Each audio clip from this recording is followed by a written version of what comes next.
अस्सलाम वालेकुम, मैं हूं हबीब अकरम और आप देख रहे हैं प्रोग्राम नुक्ता नज़र। मुजीबुर शामी साहब हमारे साथ मौजूद हैं और ताज़ा तरीन खबर तो यह है कि इमरान खान पाकिस्तान तहरीक इंसाफ के चेयरमैन मुंतखब हो गए हैं बिला मुकाबला, और इसके साथ इलेक्शन की डेट भी अनाउंस हो गई है। और फिर नवाज शरीफ भी वतन वापस आए हैं। उन्होंने कहा है कि मिली भगत हो रही है निगरान गवर्नमेंट्स के हवाले से, खासतौर पर सिंध में और बलूचिस्तान में।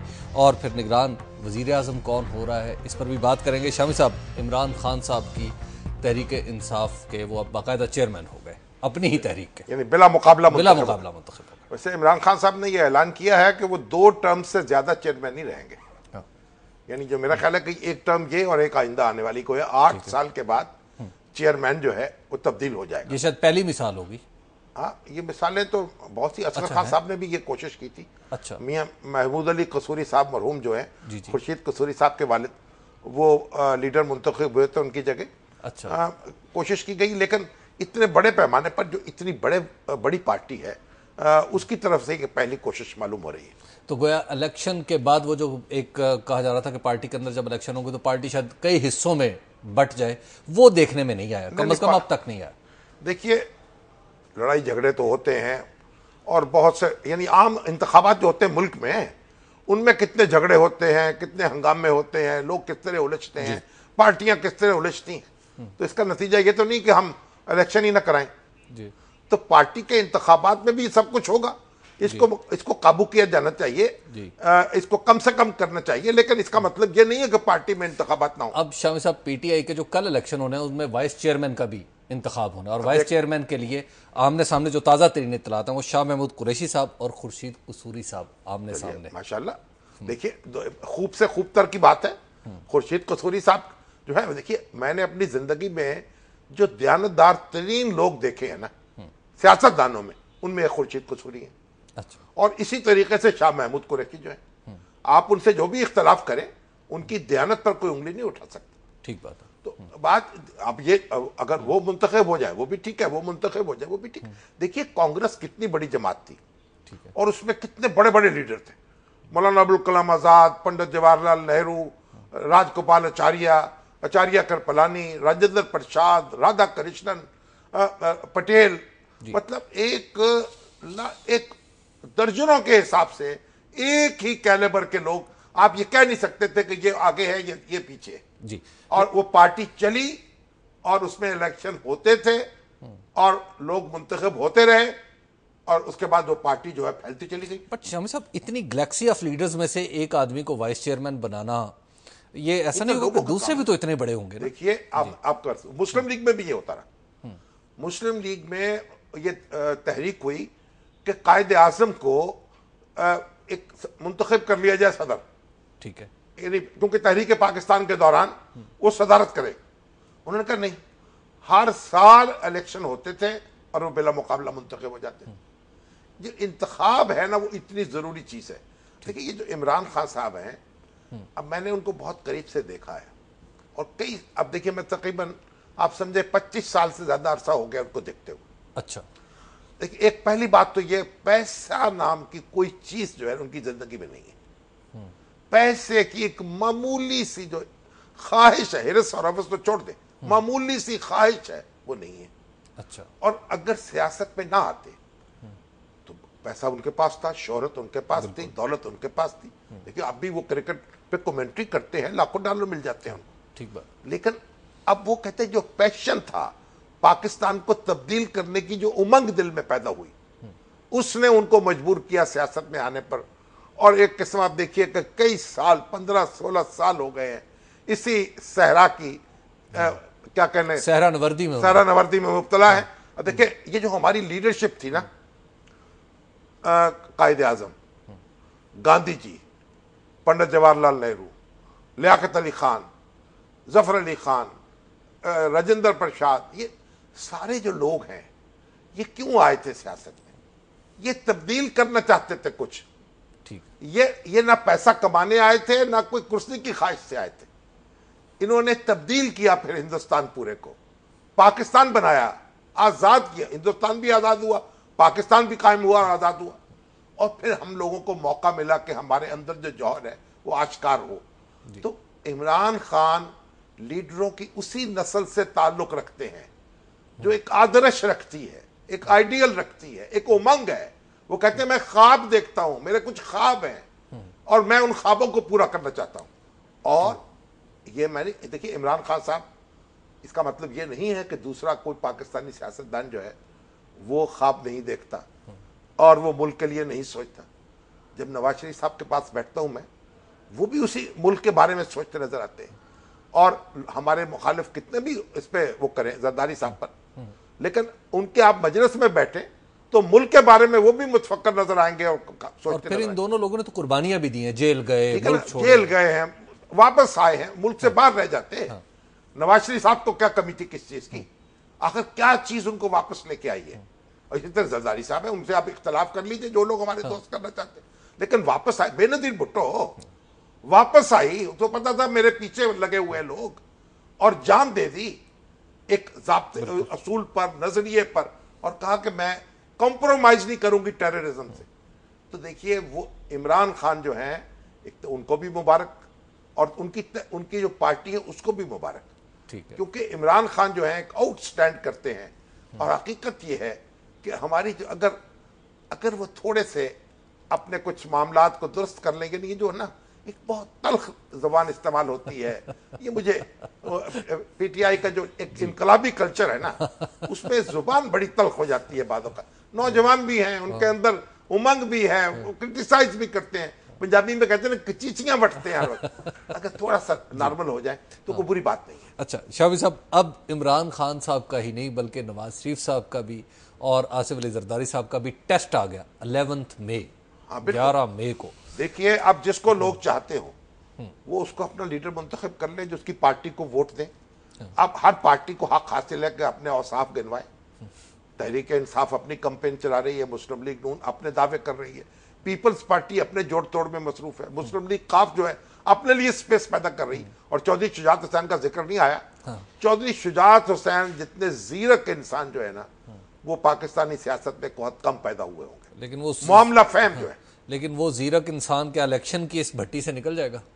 देखिए अब ये तो भट्टी में गुजरेगा तो कुंदन बन के निकलेगा, ये क्या निकलेगा जी। देखिए हमें इससे गरज नहीं है। हम कहते हैं वोट का हक लोगों का है, मुनसफाना तरीके से इस्तेमाल होना चाहिए और लोगों के पास ये मौका होना चाहिए वो किसके अपना लीडर मुंतखब करते हैं और किसके हाथ में अपना मुल्क देते हैं। अच्छा शामी साहब, अब इलेक्शन की जो डेट अनाउंस हुई है, स्क्रूटनी के लिए उन्होंने ओनली 7 डेज, वो जो बात हो रही थी कि 90 दिन, कबला हमारे शेखुल इस्लाम भी कुछ इसी तरह की बात कर रहे थे, उनके साथ एक मुआहिदा भी हुआ था, वो सब कुछ नहीं, वो शेखुल इस्लाम तो देखे ना, वो हवा में उड़ गए ना अब उनके मामलात। तो अच्छा। ये कॉन्स्टिट्यूशन ने एक आपके हाथ बांधे हुए है ना कि आपको इलेक्शन कराना है खास मुद्दत में। ठीक है, कितनी मुद्दत में? 60 डेज। 60 डेज में।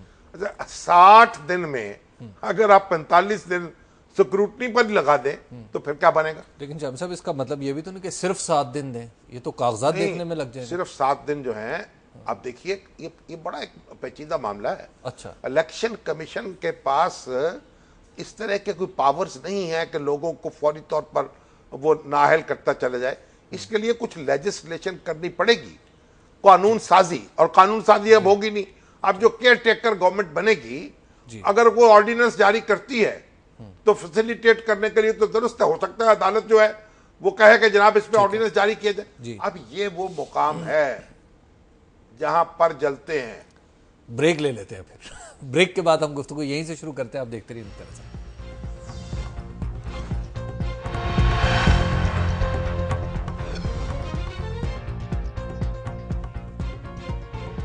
नुक्ता नज़र में एक बार फिर खुशामदीद। ब्रेक पर जाने से पहले शामी साहब कह रहे थे कि कागजात नामजदगी की पड़ताल यानी स्क्रूटनी वो नाजुक मकाम है जहां पर जलते हैं।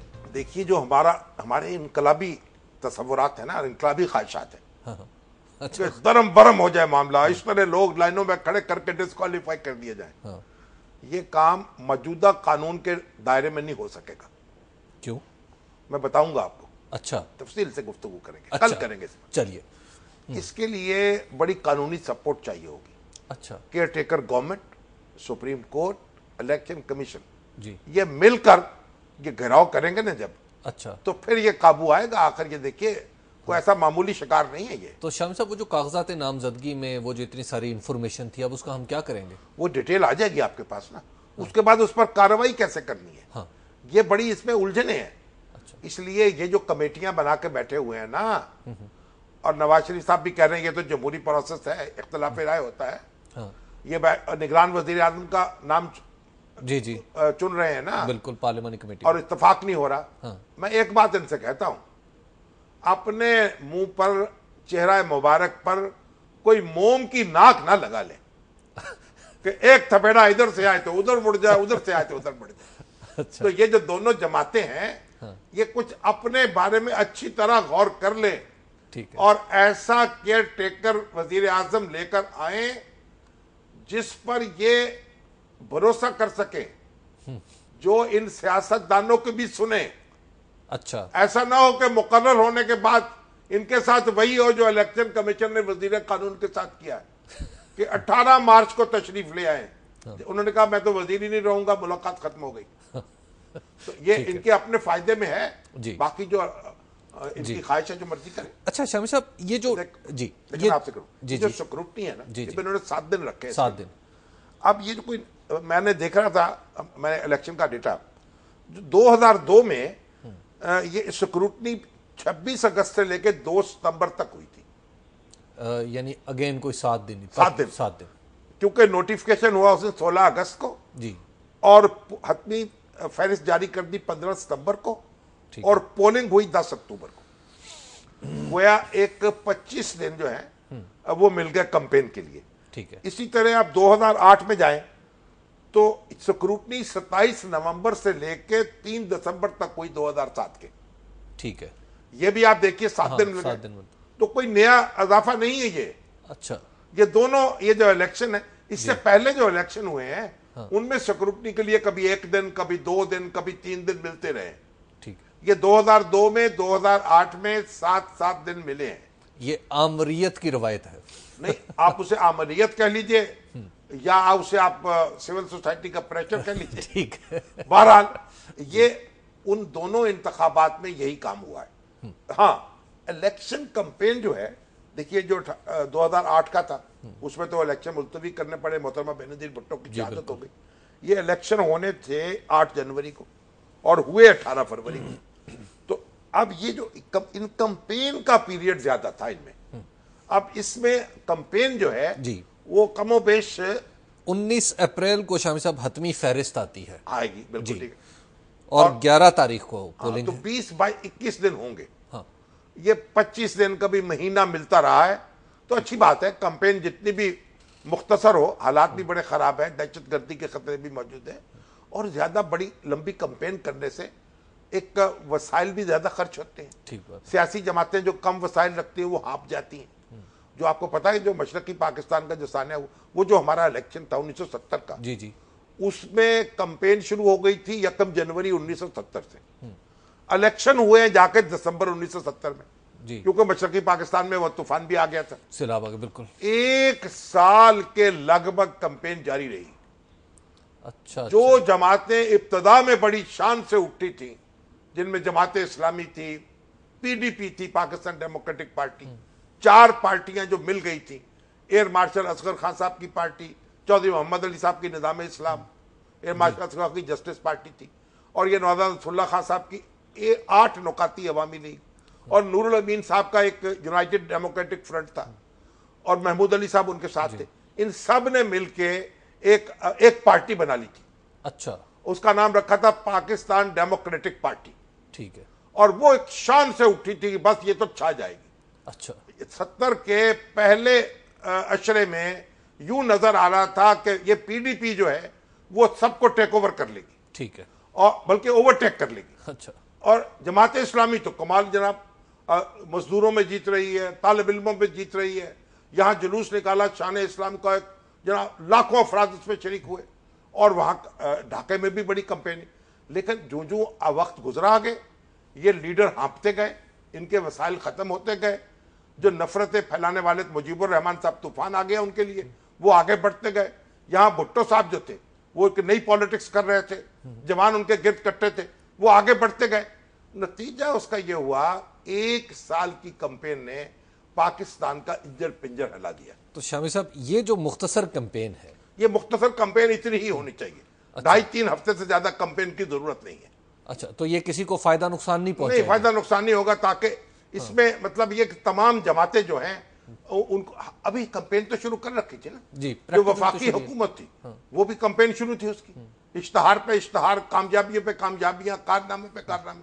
और हमारी जो पंजाब हुकूमत और सिंध हुकूमत थी, उनके इश्तहार तो आप देखिए खत्म ही नहीं हो रहे थे।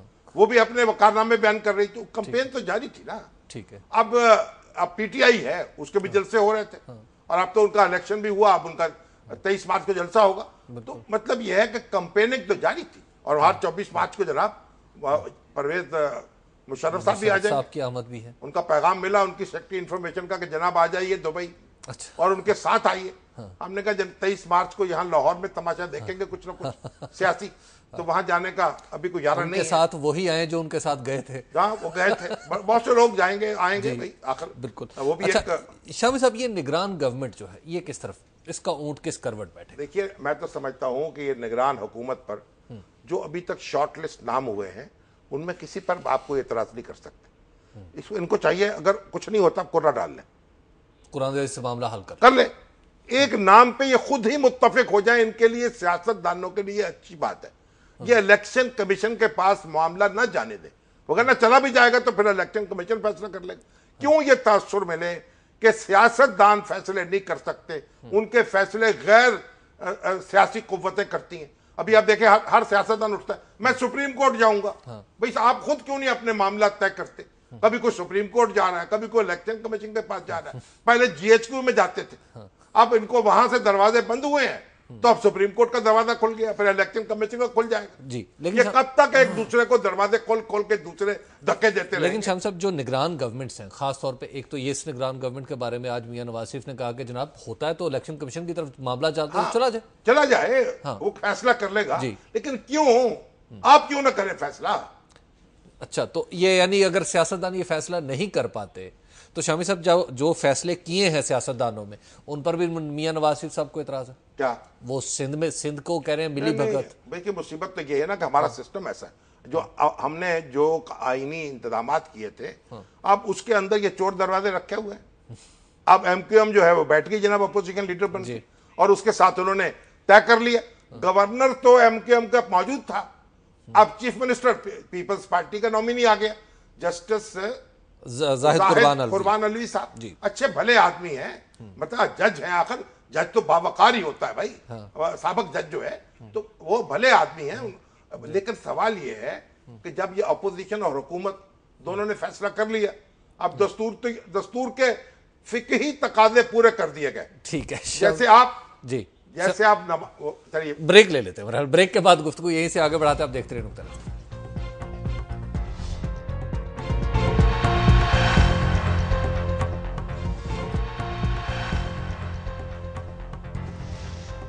नुक्ता नज़र में एक बार फिर खुश आमदीद। ब्रेक पर जाने से पहले बात हो रही थी कि सिंध में और बलूचिस्तान में भी फिक़ही तकाजे जो हैं कॉन्स्टिट्यूशन के, वो तो पूरे हो गए। वो ऐसे पूरे हो गए ना जी, जैसे आपने किसी ने कहा कि भाई बेवजू नमाज नहीं होती, ठीक, दूसरे ने कहा हो जाती है।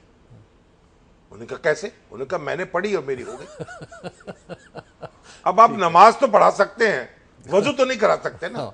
तो ये बेवजू नमाजें तो हो गई हैं, सिंध में भी और बलूचिस्तान में भी हो रही। तो अगर नवाज शरीफ साहब अदालत जाते हैं तो उनके पास कोई नुक्ता है? मैं भी बताता हूँ आपको। ये जो बलूचिस्तान है, ये हमारे तारिक मकसीद साहब, ये गवर्नर साहब के छोटे भाई हैं। तो अब वो भी असलम रईसानी में उनमें मुकमुका हो गए। बिल्कुल। और यहाँ गवर्नर साहब तो मौजूद है ना, गवर्नर हाउस में मिले हैं, डेलीगेशन और इत्तफाक किया है, तो एक 50-50 हो गया। अब बड़ी दिलचस्प बात ये हुई कि ये एमक्यूएम पीपल्स पार्टी ने ये भी इरशाद फरमाया है कुछ कि ये फला इतनी वजारतें पीपल्स पार्टी को मिल जाएंगी केयरटेकर सेटअप में, और इतनी एमक्यूएम को मिलेंगी, इतनी फला को मिलेंगी। ये वो मुकाम है जो नवाज शरीफ साहब के गौर करने का है। केयरटेकर कैबिनेट का ये मतलब नहीं है कि ये तकसीम कर दी जाए, ये बंदर बाट हो जाए। ठीक है। केयरटेकर कैबिनेट का मतलब यह है कि तमाम लोग जो वजीर होंगे वो भी गैर जानबदार होने चाहिए, और जैसा वजीर आला है, जैसा वजीर आजम है, और वजीर आला को फिर वजीर आजम को ये इख्तियार होना चाहिए, है इख्तियार कानूनी तौर पर उनके पास, अपनी टीम खुद मुंतखब करें, खुद अपनी कैबिनेट मुंतखब करें। तो ये वो मुकाम है जो नवाज शरीफ साहब को गौर करना चाहिए जिस पर, और इस बात की हरगिज हरगिज हरगिज इजाजत नहीं देनी चाहिए कि ये सियासी जमातें अपने मच्छंदर जो हैं वो अपनी कैबिनेट जो केयर टेकर कैबिनेट में भी शामिल कर दें। अब ये हम जिस सूबे की बड़ी तारीफ कर रहे थे केपीके में, वहां पे भी शामी साहब अभी मुझे बताया गया है कि वहां पर भी 8-8 एएनपी और पीपीपी और इस तरह इसी तरह सिंध में वहां पर भी सूरत ये नहीं हो सकता। तो फिर तो चीफ मिनिस्टर को भी ले पार्टी का आदमी, फिर जरूरत क्या बदलने। तमाम वजारतें वैसी ही होंगी जैसी केयर टेकर चीफ मिनिस्टर है या प्राइम मिनिस्टर है। ठीक है। अब अगर मुस्लिम लीग नून ये समझे कि जनाब पंजाब में तो फिर हमें मिल जाएगा लाल चेयर, तो फिर तो और बात है। लेकिन ये अगर असूल की, ज़ाब्ते की, कायदे की, करीने की कोई बात है तो फिर यह है कि गैर जानबदार होने चाहिए सारे कैबिनेट। और नवाज शरीफ साहब भी इस पर तवज्जो कर लें, और इमरान खान साहब को भी मैं ये अर्ज करना चाहता हूं, वो जनाब चेयरमैन हो गए हैं, अब ये बात गौर करें, इस बात पर तैयार हो जाए एहतजाज करने के लिए, इसको कबूल न करें। शामी साहब, इसका मतलब है कि वो जो निगरान हुकूमत का हमने आइन में एक गुंजाइश पैदा की थी वो सब की सब एक फ्यूटाइल एक्सरसाइज हो जाएगी। सिर्फ वजीर आला को अलग कर दिया, बाकी वजीर उनके आ गए। यानी ये तो जो गैर मुंतखब लोग, एक बात। दूसरी बात मैं ये अर्ज कर रहा हूं कि हमने कल जो निगरान वजीर आला जो पंजाब का है उसके लिए जो नाम आए थे उनका जब जिक्र हो रहा था तो हफीज रंधावा साहब का जिक्र भी हुआ, बिल्कुल, और उनके जो जनाब डिग्री होल्डर्स, जो फेक डिग्री होल्डर्स के बारे में उनकी खिदमत थी उनका भी जिक्र हुआ था जी। तो उनकी तरफ से एक तो ये पैगाम आई कि हजूर फालिया शुगर मिल वगैरह से मेरा कोई ताल्लुक नहीं है। अच्छा। ये जो चीफ सेक्रेटरी वहां थे वो कामरान रसूल साहब थे, के दूसरे चीफ सेक्रेटरी थे जो इनके बाद आए। उन्होंने तो ये भी कहा है कि जो गवर्नर पंजाब से भी मैंने इस तरह की कोई बात नहीं की। अच्छा। लेकिन मेरा मुखबर जो है वो भी खासा पक्का है। ठीक है, चलिए उनकी बात मान लेते हैं। हाँ। तुम ना होगे कोई तुमसा होगा। फिर होम सेक्रेटरी को मान लेते वो होंगे। ठीक है। बहरहाल हाँ। ये यकीन दहानी तो वहां हुई है और दिलाई गई है, और फिर रिकॉर्ड भी बता रहा है। हाँ। हाई कोर्ट ने जिस तरह फेक डिग्री होल्डर्स के मुकदमे दबाए, फाइलें दबाई, वो शहादत दे, जो चुप रहेगी ज़बाने खंजर लहू पुकारेगा आस्तीन का। ये जज हजरात जो हैं, अगर इनकी भी फाइलें देखी जाए और फिर इनके भी देखे जाए मामला क्या है, तो पता नहीं पाकिस्तान की तारीख से क्या क्या इंकशाफात निकले। ठीक है। अच्छा सुनिए जी, अब कल हमने डिस्कस किया, एक नाम जस्टिस जाहिद हुसैन साहब का भी है, बिल्कुल है, जो पीपल्स पार्टी वालों ने पेश किया। ये चीफ जस्टिस रहे हमारे लाहौर हाई कोर्ट के, फिर सुप्रीम कोर्ट के जज हुए। ये भी बहुत भले आदमी, सैयद हैं नारोवाल के। और लेकिन इनका कमाल ये था कि जब ये चीफ जस्टिस मुकर्रर हुए तो इनसे पहले ये जो हमारे जज थे सुप्रीम कोर्ट के और हाई कोर्ट के, जो यहां जिन्होंने हलफ नहीं उठाया था पीसीओ के तहत, अब जो पुराने चीफ जस्टिस है लाहौर हाई कोर्ट के, जो इनसे पहले, उन्होंने उनको नोटिस दिया कि कोठियां खाली करो। और एक वो शाहिद अजीज सदीकी साहब या कौन थे, बाद में सुप्रीम कोर्ट के जज मुकर्रर हुए, उनका तो सामान जो है घर से निकाल के फेंक दिया। और जजों को ये नोट, मेरे भी कई दोस्त हैं उनसे मुझे मालूम हुआ, कई नोटिस दे दिया कि आपके सामान उठा के बाहर फेंक देंगे। अच्छा। वो जो पुराने जज साहब थे मुशर्रफ साहब के मुंतखब करदा, ये उनके करतूत थे। तो जाहिद हुसैन साहब आए, उन्होंने एक ठहराव पैदा किया, तमाम जज जो है उनको इज्जत और एहतराम से रखा, उनके तमाम ऑर्डर्स वापस किए, कोठियों में वो मुकीम रहे और इन्होंने उनका पूरा प्रोटोकॉल बहाल किया। ठीक है। और एक इन मुश्किल हालात में, अच्छा इलेक्शन जब हुए 2008 के, तो ये चीफ जस्टिस थे और अदालत की तरफ से ऐसी कोई मदाखलत नहीं हुई। ये पुरानी 2002 के इलेक्शन में जो हुआ है वो भी पीएचडी का एक थीसिस है, जो हाई कोर्ट के चीफ जस्टिस उस वक्त के, उन्होंने जो किया है उस इलेक्शन में, अगर आप इकट्ठा करें तो आप किसी बुत कदम में बयां करूं तो कहे सनम भी हरी हरी। तो शामी साहब, गोया वो जो हम निगरान गवर्नमेंट्स की बात कर रहे थे, निगरान गवर्नमेंट्स में कोई चांस नहीं है कि मैं अदालत में जा सकूं, मैं कहूं कि जनाब कॉन्स्टिट्यूशन तो ये कहता है, लेकिन ये इन्होंने आपस की बंदरबांट इस बात पे जा सकते हैं मेरा ख्याल है। अच्छा, कि आप ये जो पार्टियों के, पार्टी ज्यादा लोग नहीं रखने देंगे वहां, यानी एक बंदर बांटनी होगी। वजीर आला जो मुकर्रर हुआ है उसको अपनी टीम खुद सेलेक्ट करनी चाहिए। इसी तरह वजीर आजम को करनी चाहिए। शाम साहब, एक मजबूत इलेक्शन कमीशन की मौजूदगी में निगरान गवर्नमेंट्स क्या कर सकेंगी ज्यादा से ज्यादा? ओहो, इससे फर्क नहीं पड़ता निगरान हुकूमत कर सके या नहीं कर सके। जब हमने ये एक तरीका इख्तियार किया है कॉन्स्टिट्यूशन में कि गैर जानबदार सेटअप होगा तो गैर जानबदार होना चाहिए, ठीक है, बस पार्टी एफिलिएशन से आलूदा नहीं होना चाहिए वो। तो शामी साहब, हम जब इनकी वजीर मुकर्रर करेंगे, हम अभी तो 4 लोगों पे 5 लोगों पे मुत्तफिक नहीं हो पाई हमारी बड़ी पार्टियां, तो आगे 10-10 15-15 वजीर चाहिए, वो कहां से उसमें मुत्तफिक हो जाएंगी। अभी तो गैर जानबदार लोग ढूंढ रहे हैं ना जी। अब जब ये बंदर बांट होगी ना, ठीक है, कि ये 5 तेरे, ये 4 मेरे, ये 3 तेरे, फिर तो लाइनें लग जाएंगी, फटाफट ये तय करेंगे फिर। अच्छा, यानी उसके बाद फिर मसला? हाँ, नहीं, वो तो फिर ये कि दाता साहब को उर्स में समझिए आप, जैसे खाना तकसीम हो रहा है, लंगर तकसीम हो रहा है। शाम साहब, एक बात चल रही है ये कि हमारा आइंदा निगरान वजीर आजम वो होगा जिसको बाहर के यानी IMF, वर्ल्ड बैंक वो एडवाइस करेंगे, और उनकी एडवाइस आ रही है हफीज शेख साहब की। भाई मेरे 60 दिन की बात है, और 60 दिन में क्या उसने बेचारे ने तूफान बर्पा कर देना, मुआहिदा कर सकते? कोई मुआहिदे क्या कर देने उसने। आपको खुद फेस करना पड़ेगा, नई आने वाली हुकूमत को ये इकोनॉमिक क्राइसिस खुद फेस करना पड़ेगा जो एक घटा बन के छा रहा है। शाम साहब, वक्त हो गया एक ब्रेक का, और ब्रेक के बाद हम आपके सवालात लेंगे फेसबुक और SMS और टेलीफोन के जरिए आने वाले। आप देखते रहिए नुक्ता नजर।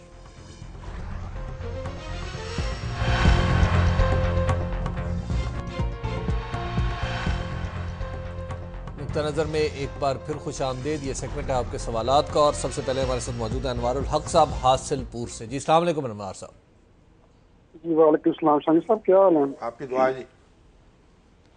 ये शमी साहब, मुझे इन पे हैरत हो रही है जो हमारी जो हुक्मरान की जमात है और अपोजिशन है कि इनसे अभी तक ये केयर टेकर प्राइम मिनिस्टर का डिसीजन ही नहीं हुआ। इन लोगों ने ये पूरे ये मुल्क की पे हुकूमत करनी है, क्या ये इस लायक ही नहीं है? नहीं, आप इतने जज्बाती ना हो।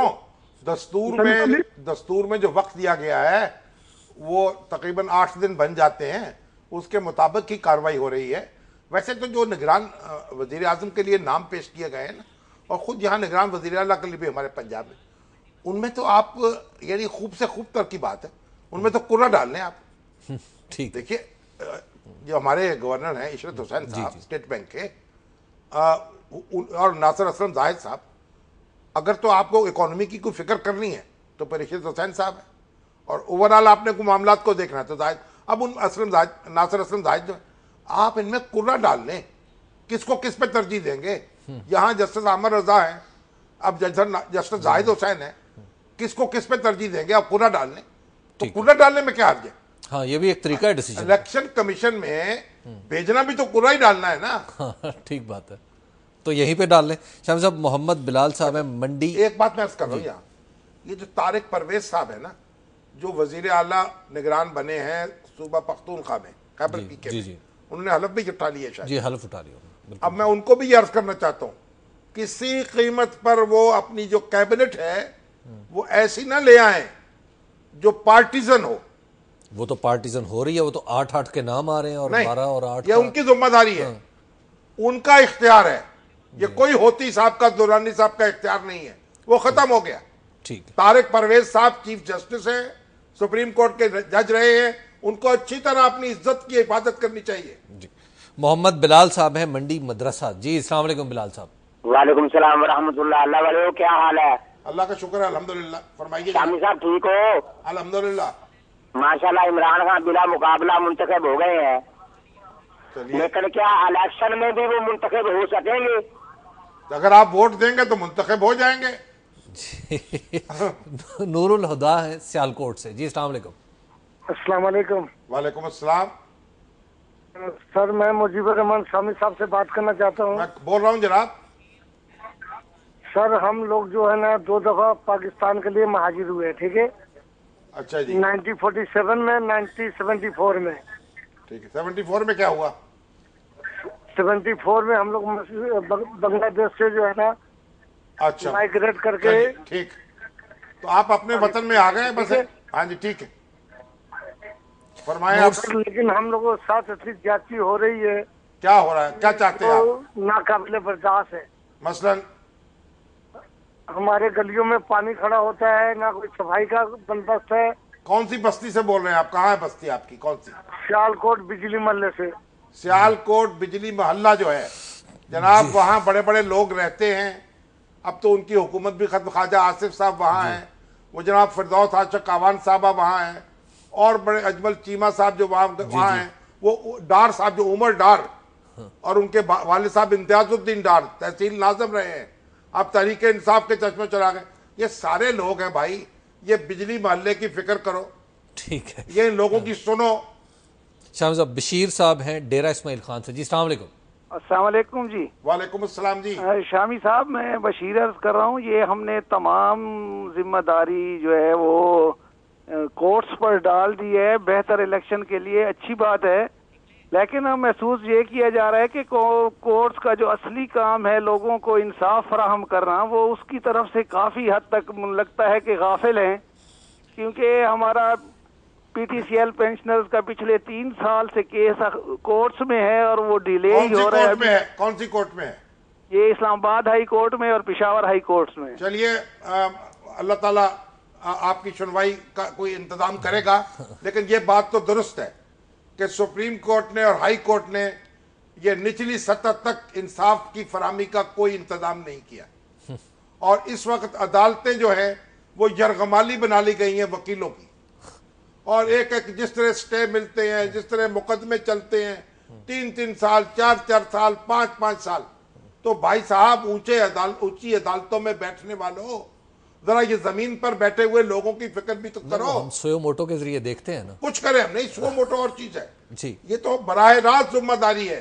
ठीक, अपनी जिम्मेदारी भी पूरी करें, कौमी जिम्मेदारियां भी अपनी जगह है, वो भी मैं नहीं कहता, बहुत सा अच्छा काम हुआ है, लेकिन ये काम मजीद अच्छा करने वाला है। सफदर साहब हैं पाकपतन से जी। अस्सलाम वालेकुम सफदर साहब। वालेकुम सलाम। हबीब अकरम साहब, मैं सफदर रसूल अर्ज कर रहा हूँ पाकपतन से। हाँ जी, फरमाएं। शामी साहब, आपको भी बहुत बहुत सलाम। वालेकुम अस्सलाम। सर, मैं लेक्चरर हूँ, इंस्ट्रक्टर हूँ गवर्नमेंट कॉमर्स कॉलेज में पाकपतन में। हाँ जी। तो हमारे कुछ ग्रीवेंसेस हैं। पिछले दिनों टेप्टा से हमें जो है वो टेप्टा technical education and vocational training authority से जो कॉमर्स विंग है उसको सेपरेट करके हायर एजुकेशन डिपार्टमेंट के सुपुर्द कर दिया गया है, और उसका नुकसान जो है वो जो कॉमर्स के जितने टीचर्स हैं उनको तकरीबन 1000 से ज्यादा टीचिंग और नॉन टीचिंग स्टाफ है जिनकी अब कोई उनका हेड नहीं है। अगर हम टेप्टा वालों से बात करते हैं तो वो कहते हैं आपका सारा अब जो जिम्मेदारी है वो हायर एजुकेशन डिपार्टमेंट के पास है, और अगर एचडी वालों से बात करते हैं तो वो कहते हैं जाए आप टेप्टा वाले से बात करें। हमें जो पिछले अब यहाँ तो तालीम जो है वो मुस्तफा शुजाउर रहमान के पास है जी, मुस्तफा शुजाउर या ज़हीम कादरी के पास है? मुस्तफा साहब के पास, ज़हीम कादरी साहब के पास भी है जी, उनके पास भी कुछ भाई। अलग हजरत, आपके 1-2 दिन बाकी हैं, 2-3 दिन, इन लोगों की दुआएं ले लें और ये फैसला कर जाए। अगर मुस्तफा शुजाउर रहमान ने करना है तो वो कर दे, ज़हीम कादरी ने करना है तो वो कर दे, अगर दोनों में से किसी ने नहीं करना तो फिर शहबाज शरीफ साहब कर दे। और वानी साहब जो हैं वो जो साबिक सेक्रेटरी इत्तलात थे वो हायर एजुकेशन के कुछ अच्छा भी हैं जी। तो वानी साहब इस पर तवज्जो कर ले भाई, अखबारात और मीडिया से तवज्जो हटा के इन पे भी कर ले जरा। हमारा शामी साहब आज के प्रोग्राम का वक्त खत्म हो गया, कल फिर हम इसी वक्त इस जगह से आपकी खिदमत में हाजिर होंगे। हमें दीजिए इजाजत, अल्लाह निगहबान।